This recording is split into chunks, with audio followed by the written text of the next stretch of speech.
Chris. How you doing today? I'm doing fine, thank you. How are you? Doing well. Thanks for coming on this episode of Worldwise. My name's Isaac Stonefish. I'm an associate editor at Foreign Policy Magazine in DC.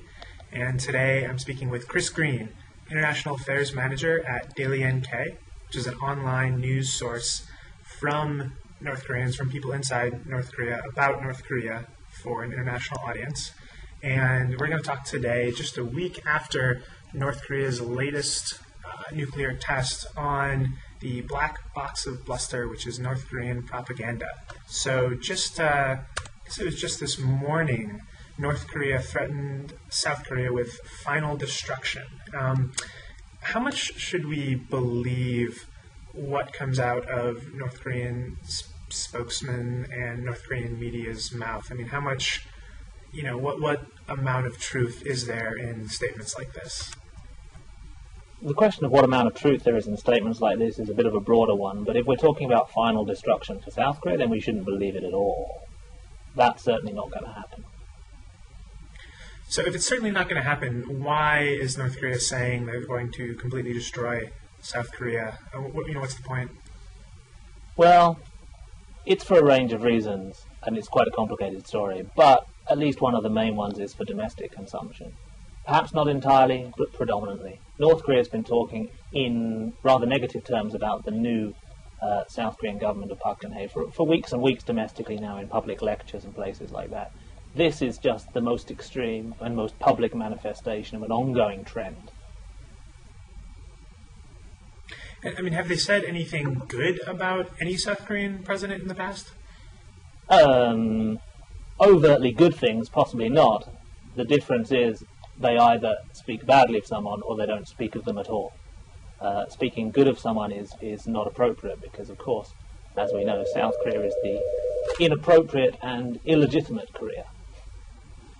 Gotcha. The lowercase yes, South. Exactly. Absolutely. Part of North Korea, if you will.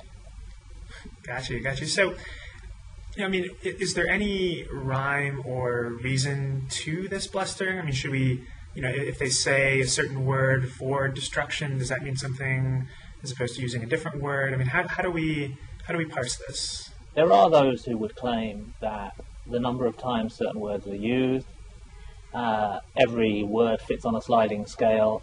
I think there is some merit in approaching North Korea in such a rigorous analytical way. But on the flip side, most of it is just propaganda, and most of it has a certain domestic value. And I think that we should look at it more broadly than getting right in on the minutiae of what's in there.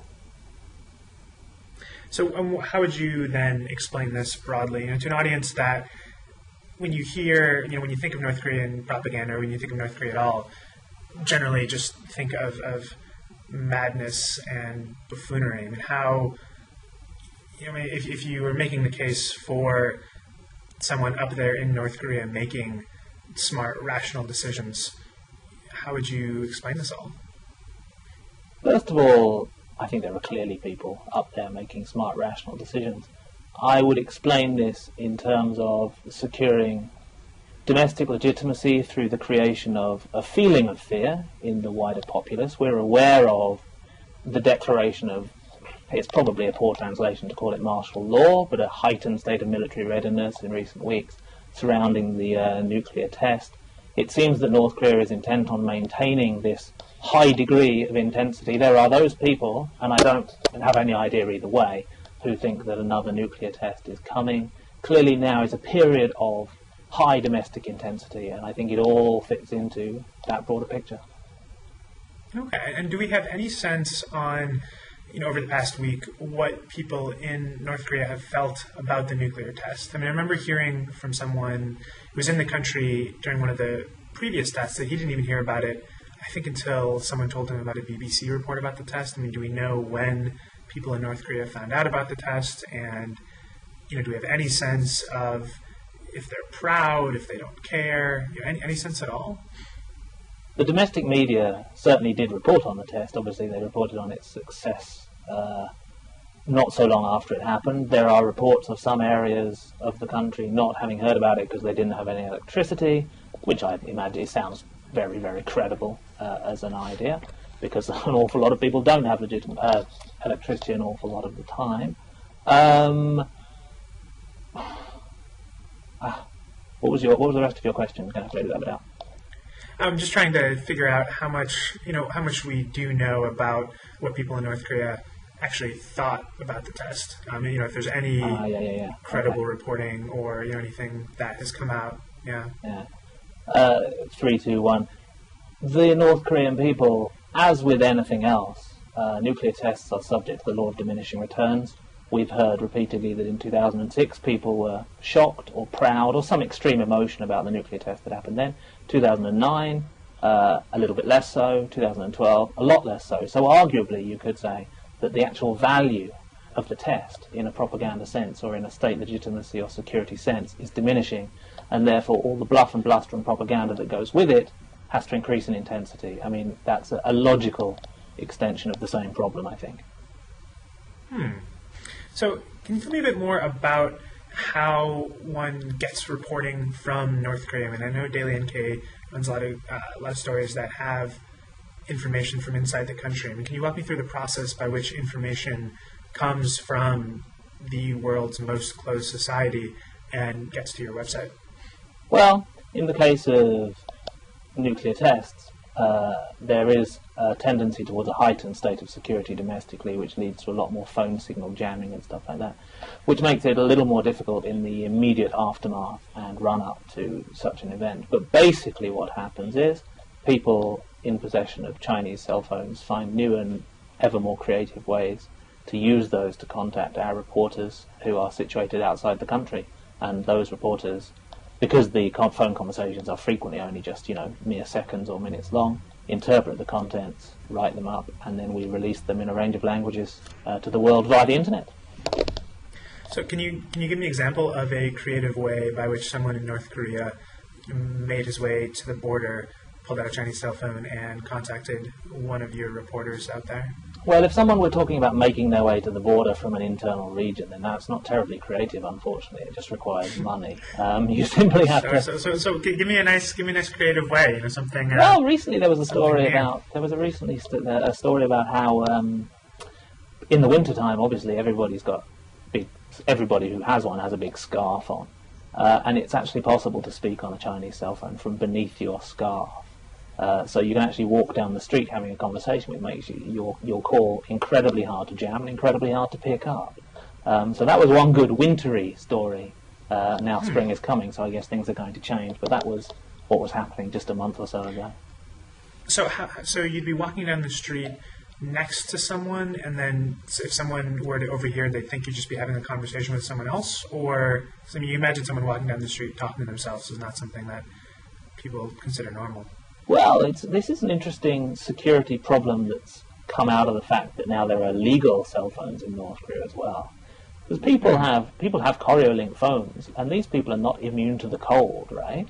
So such people also speak to whomever using their phones beneath their scarves. So it's really very, very difficult for the security forces to decide whether something is an illegal phone call with someone in China or a legal phone call made domestically. It's quite ironic in a sense.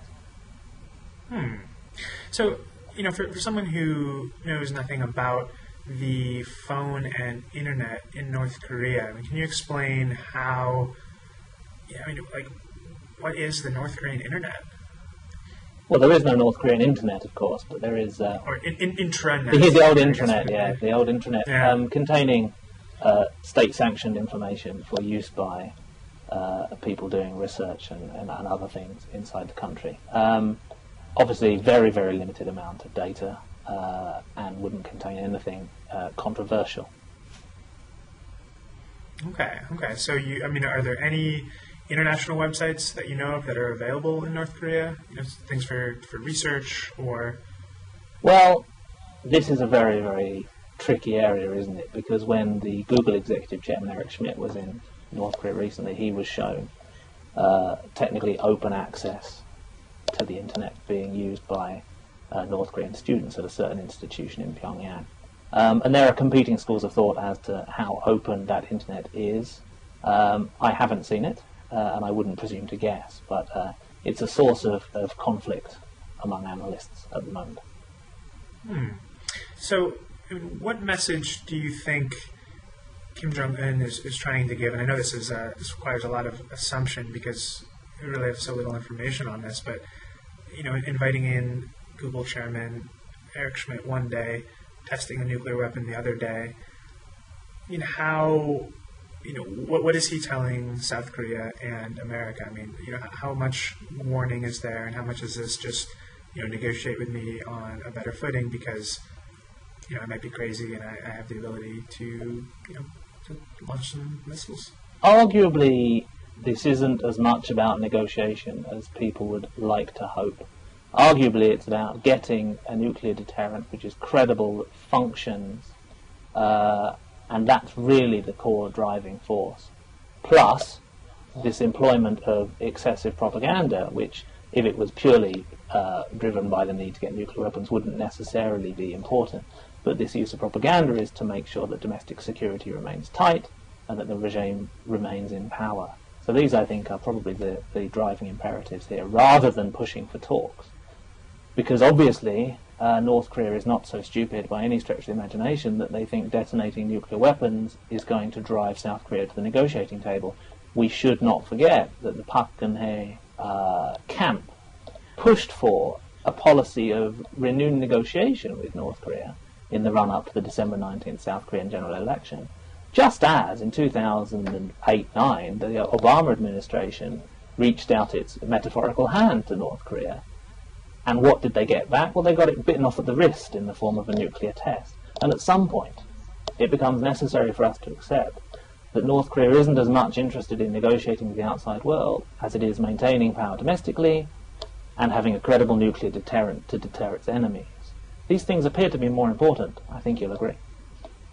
I do agree. It's always, politics is local. So let's assume North Korea succeeds, does a fourth nuclear test in 6 months, far more successful than these, and then they have a credible nuclear deterrent. I mean, where does it end? I mean, if you have 5, 10 working nuclear warheads that you can launch even as far as say Manhattan. If North Korea has that, then are they going to focus on other things? Are they going to keep building up the army? I mean, it seems like there's no way that the United States could say to North Korea, okay, you have your nuclear weapon.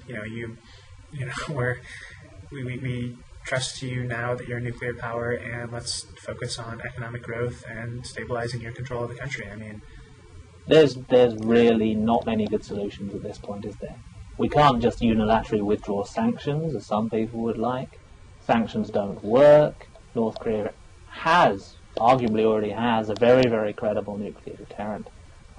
So there's no very good way forward at this point. Well, it's not very Sorry about that. I mean, is there any appetite? It's talking about North Korea. Yeah, I mean, is there any appetite in Seoul for unification now? I mean, how has that changed? An appetite for unification.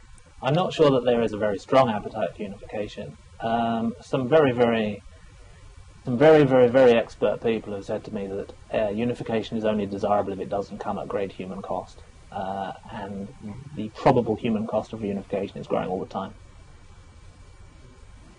So we're in a situation where North Korea, you read reports from the mid-90s during the famine, North Korea is going to collapse any time, North Korea is on the brink of collapse, and it's been on the brink of collapse for, 25 years since the Soviet Union fell, and, I guess people have been asking now what for that long. Now what now? A week after the nuclear test, really, is there anything, any positives to look forward to? Well, it depends what qualifies as a positive. Arguably, what comes after the Kim regime, if it were to fall, would be worse than the Kim regime itself. That's a very difficult thing to say, because there are some people being horrifically abused in North Korea today. So as I say, I don't think there is a very good answer at this point. People have been saying that North Korea is going to collapse since the 1990s. That wasn't it was based on a certain amount of logic, because there had been many years of people saying after Kim Il-sung there is no way that the North Korean government can continue to operate. But that was a bit of a forlorn hope. Anybody saying it now is basically just guessing in the hope that some sort of renegade event, some unforeseen happening will occur, which will cause the state to collapse, because inevitably I think North Korea is going to disappear, probably when we least expect it. I don't think North Korea can continue forever. This particular state model is a bit of a dead end. But I don't think in a normal state of affairs that collapse is going to come. It's going to take an event that we have yet to foresee to bring it down. I don't think anybody was expecting Chernobyl, but I think everybody agrees that Chernobyl had a relatively big impact on the Soviet Union. So that's just one example of an event that we could not possibly have hoped to foresee. That makes sense. That makes sense. So with getting back to propaganda, I mean, we know of a lot of examples of Kim Il-sung and Kim Jong-il being greatly glorified. What have we seen so far on Kim Jong-un? I mean, how has state media portrayed Kim Jong-un's role in the nuclear test and his role in defending North Korea in the past week? He's being portrayed, as one might have expected, as the sort of technical and scientific genius, a young man with a sharp mind who can lead the country to future greatness, whatever that future greatness may mean. No one's suggesting he did anything crazy like design the nuclear weapons, but people are suggesting that he has led the country with great sense in the first year in office. And what examples do they point to for the great sense that he's shown in stewarding North Korea? The missile tests, the exhibitions of filial piety in terms of honouring his father and grandfather's birthdays. Obviously, Kim Jong-il's birthday came around once again just the other day. Every time these things occur, these are exhibitions of the leader's respect and reverence for his family line, which goes quite a long way in East Asia. So can you talk a bit about the distinction between propaganda that's released internationally and propaganda for domestic consumption? I mean, so if North Korean school children in a small city in the Northeast are being taught something about Kim Jong-un, how do we know about that, if at all? Well, I mean, it's blind luck if we know about something being taught in a school in the Northeast, because no organisation has an informer in every school in the Northeast. If we are lucky, and if it's a good day, we will receive word on what is being told to children or what is being taught in meetings domestically, the information within which is not meant to reach the outside world. There is obviously propaganda which is deliberately targeted at South Korea, which is intended to incite domestic discord between factions on the left and on the right. Most of the propaganda, I would argue, is not designed for international consumption, particularly, although it will always help for the North Korean regime to give that impression of being capable of anything, which is a holdover from many years ago. So that's the way I would characterize it. Three kinds: the domestic, the South Korea, and then the international. But the international is less important than the other two. Okay. So after the nuclear test, there was a lot of talk about, people were saying, oh, the U.S. government was warned about the nuclear test, or North Korea had said they're going to have a nuclear test, and then when it happened, people weren't prepared. But, the North Korean government does not have a great track record for actually doing what it says. So how do you predict something like that, or how do you know when to trust what North Korea, or obviously it doesn't speak as one voice, but what to trust, what parts to trust and what not to trust? Increasingly, the North Korean government is telling the international community, both formally and informally, of its plans for these activities. Wait 1 second, please. One, two, three. Informally and formally, they are increasingly informing the international community of plans for such activities. For example, telling the International Maritime Organization about missile launches is pretty much the regular activity now. They did apparently tell the US and the Chinese about the impending nuclear test. These activities are designed, of course, to confer legitimacy upon the act of launching a missile or conducting a nuclear test, because there is a big constituency, particularly in South Korea, but not exclusively, which does continue to think, for better or worse, that North Korea has the right to launch satellites, has the right to launch missiles, and to a lesser extent has the right to conduct nuclear tests. So that constituency has to be played to with the conferring of legitimacy upon the act itself, and that's done through the international community. On the flip side, there is an ongoing determination to maintain what former International Secretary Hwang Jang-yeop called the fog of North Korea, whereby the government deliberately misinforms the international community in an attempt to ensure security surrounding its activities. For example, as you know, just the day before the December 2012 missile launch, the government of North Korea issued a statement on the Korea Central News Agency saying that the launch window was being extended through the 28th of December. And then the next day they launched the missile.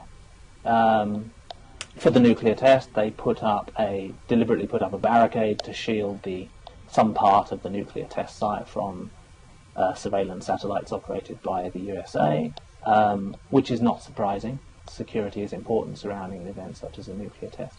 But the point is, they are constantly trying to foster a sense of insecurity in the international community about what North Korea is going to do next, to maintain that fog that surrounds North Korea and continues to do so to this day. They've done a brilliant job at that. I will give them credit for it. Absolutely. So in this guns versus butter debate that's, I guess, being played out at some level in North Korea, I mean, how much, besides nuclear tests, nuclear capability, what do we know about the state of the North Korean military? I mean, are they, is it still, filled with hundreds of thousands of maybe combat ready, but also malnourished soldiers, or I guess millions? Or, I mean, is the army getting stronger at the same time? And also, what do we know about the state of the economy in North Korea? The economy in North Korea is a very difficult thing to measure. The problem being, of course, that the economy is subdivided into many different sections, and the people's economy, as it is called, is not considered to be particularly important when compared with what defector Kim Jong-un has called the royal court economy, that contains the munitions industry and a lot of strategic and profitable industries, many of which are controlled by the military. So arguably the military at the highest levels and the royal court economy are not doing too badly, certainly managing to circumvent sanctions. But not too much of that money is being put into food for the ordinary soldiers. And I do believe, and a lot of people, including Asia Press, the Japanese organization Asia Press, have released ongoing footage and stories about how things are very difficult for the military, especially those sections of the military that don't have access to hard currency. Whereas at the other end of the scale, there is, of course, the public markets, and a lot of people are sustaining themselves that way. There is definitely competition of a sort, and quite a dangerous sort, between the currency-earning elements of the military and the royal court economy, and the currency-earning elements of private markets, which, of course, is a source of funds that the government does not have automatic access to. So it's a very, very complicated area that requires a lot of very close attention.